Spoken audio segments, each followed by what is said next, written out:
Agora vamos ver como ficam as demais equações para o índice k tomando valores de 1 até n. Para k tomando valores. Vamos olhar para essas equações aqui.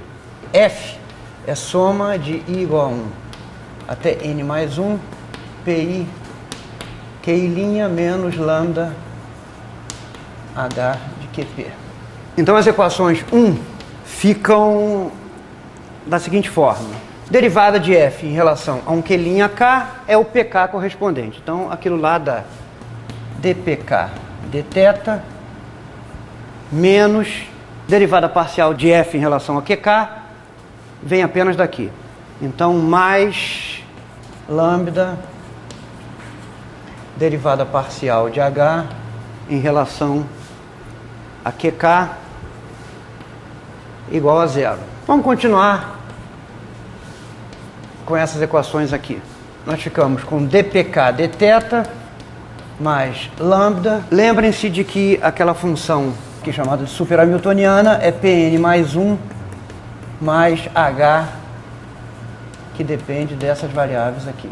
Essas derivadas, então, vão afetar apenas h. Então isso aqui é a mesma coisa que derivada de h em relação a qk igual a zero. E de novo, se nós multiplicarmos por lambda menos 1, vamos ter de novo uma expressão como essa aqui, e isso vai dar dpk dt igual a menos d-rho de h d-rho de qk, que são as equações de Hamilton usuais para as variáveis canônicas, né? Usuais, que são aquelas que têm índices que vão de 1 até n. As equações 2 também vão levar as equações de Hamilton usuais.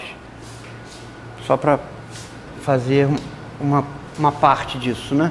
Derivada de f em relação a P'k é zero, não há P'k em f, menos derivada de f em relação a pk, como k só toma valores de 1 até n, né? Vai haver uma contribuição aqui do coeficiente do pk, que é o Q'k, menos lambda, derivada desta função em relação a pk com o índice de 1 até n, só tem contribuição daqui.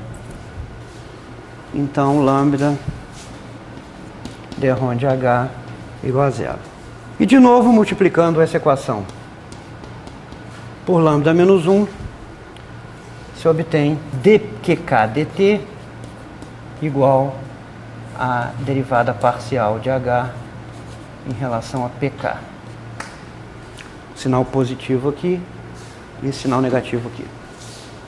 Recapitulando esse exercício que foi feito aqui. Se nós tratamos o tempo como uma variável canônica adicional, nós podemos obter as equações de Hamilton do sistema nesse espaço de fase estendido pelo acréscimo de uma variável canônica ao conjunto Q1, Qn, do momento conjugado correspondente, que tem que ser igual a menos a hamiltoniana no espaço de fase original. O momento conjugado ao tempo é menos a hamiltoniana. E, considerando então a existência desse vínculo no espaço de fase, nós podemos obter as equações corretas de movimento, as equações de Hamilton usuais. E de quebra, esta equação impondo o princípio variacional de que a ação deve ser mínima ou estacionária, sujeita a esse vínculo. Esse exercício puramente formal, curiosamente, tem uma consequência física inesperada e que, na verdade, vai além da mecânica clássica. Vocês já tiveram algum contato com o princípio da incerteza de Heisenberg? Presumo que vocês tenham visto que, imagine uma partícula se movendo em 3 dimensões. Então, existe uma relação de incerteza entre cada coordenada e o momento conjugado, que no caso é o momento linear para uma partícula, né, com a lagrangiana usual T menos V. Então, o princípio da incerteza diz que o produto dessas incertezas é sempre maior ou igual a um certo valor mínimo que depende da constante de Planck. Idem para os outros pares de variáveis conjugadas. É sempre uma relação de incerteza entre uma coordenada e o momento conjugado a essa coordenada. Por exemplo, não existe uma relação de incerteza envolvendo o produto ΔX com ΔPY.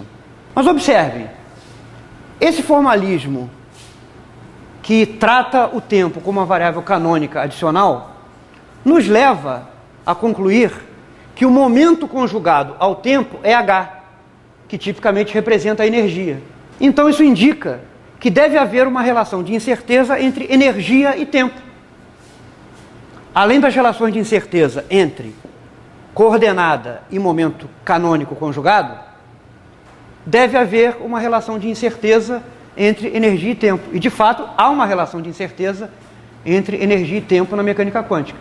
Mas a sugestão de que deveria existir tal relação de incerteza é uma consequência, ou pode ser encarada como uma consequência, desse tratamento puramente formal de acrescentar o tempo como uma variável canônica adicional. Então, às vezes, certas discussões que a princípio parecem puramente formais, né, ou um exercício de pedantismo, né, de complicar as coisas mais do que deveriam,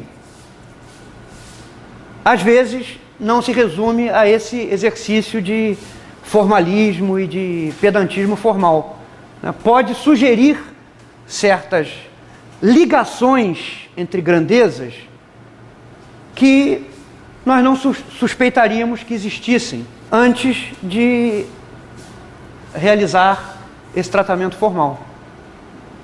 Então é curioso que esse tratamento formal, né, no contexto puramente da mecânica clássica, sugere que tempo e energia devem ser quantidades canonicamente conjugadas, e se há uma relação de incerteza entre cada variável canônica e a sua conjugada, deve haver uma relação de incerteza entre energia e tempo.